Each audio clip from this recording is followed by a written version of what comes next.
A supercomputer is a computer made out of lots of individual components. So if you've got an up-to-date computer at home, a desktop or a laptop, you might be aware that it's dual core, it's quad core.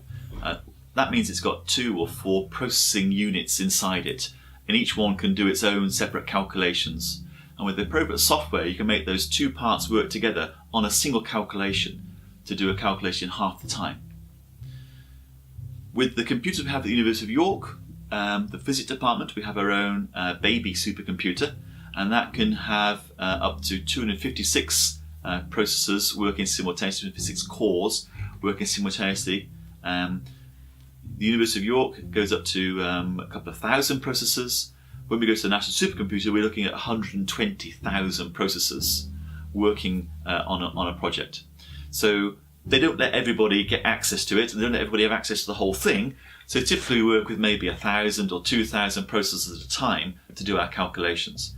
But that means we can do a calculation in a 2,000th of the time it would take to do it on a desktop, which takes a calculation that would have taken years to a calculation that would take a few days or a few hours. And more importantly, it gives you access to more memory. You can do bigger calculations that you just haven't got enough resource to do, let alone the time to do at the local level. So it enables us to do big science, and we can be internationally competitive with big groups in the States and with China and around Europe who are trying to do similar things. Having access to that facility is really useful.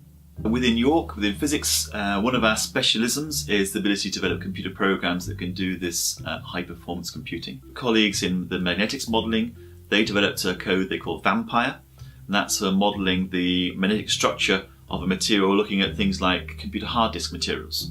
So they work quite closely with Seagate and people like that make computer hard disks to develop the next generation of materials to make a new hard disk that would have store more information in a smaller space. What I do is developing a code called CASTEP.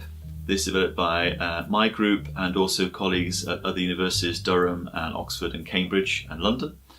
We work together on this, we have done for many years. And this program is widely used in academic labs and in industrial companies around the world. The last count, I think we had over 850 companies around the world using our program as part of their research development efforts. So you can run this program CASTEP on a single desktop PC, on a laptop or on a tablet to calculate material with a small number of atoms, a small number of electrons in the basic building block. So we tend to think of materials like crystals as being made out of a small building block that we then repeat to make the big material. If the building block is simple, for example, silicon, so here's a chunk of silicon. It's a very simple crystal structure. It takes a couple of atoms and then the magic of building up from that basic unit cell to make a periodic material. Silicon, of course, is a very technologically important material. It's the heart of all our computing chips. It's made out of silicon. So we want to understand more about it. Can we control it? Can we dope it? Can we make new properties? Can we make it better for optical properties, for doing optical-based computing in the future?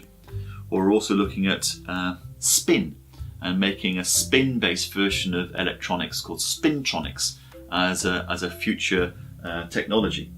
So those things are being developed around the world. CASTEP can do that on a desktop computer.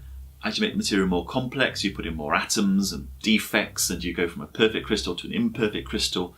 The complexity grows. You start to need a small cluster computer. So we have YARC at the University of York, is the University of York Advanced Research Computing Cluster. That's the 1,000 core machine. In physics, we have a machine called EBOR, which is our 256 core machine. And that can do calculations of a few tens or a few maybe 100 atoms. And then if we need to do bigger calculations, we have Archer, the national supercomputer, so we can do calculations of a few thousand atoms in the basic building block on Archer.